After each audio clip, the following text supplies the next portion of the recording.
Jesus corrected his disciples many times, but you know when he didn't correct his disciples?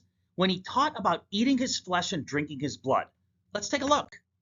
Here, James and John want to bring fire down on the Samaritans because they wouldn't welcome Jesus, but Jesus corrected them by rebuking their call for violence. Jesus' apostles argued among themselves about who was the greatest. Jesus blew their minds by correcting them that the first will be last and the servant of all. Peter, thinking he's being pretty awesome, asked if he should forgive his brother 7 times. And Jesus corrects him by replying not 7, but 70 times 7 times. Then there are 2 examples where the disciples thought Jesus was talking about food, and Jesus had to correct them.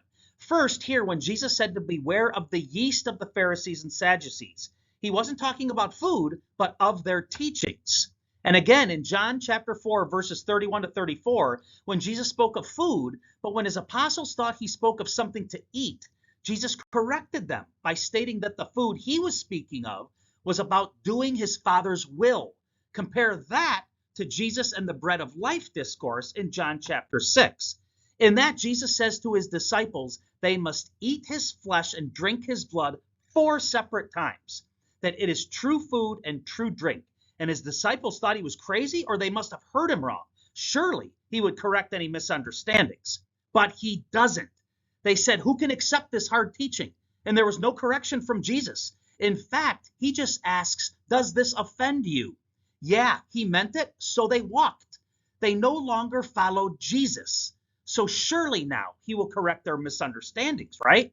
Yet again, he does not. Jesus lets them walk away from their only way to heaven.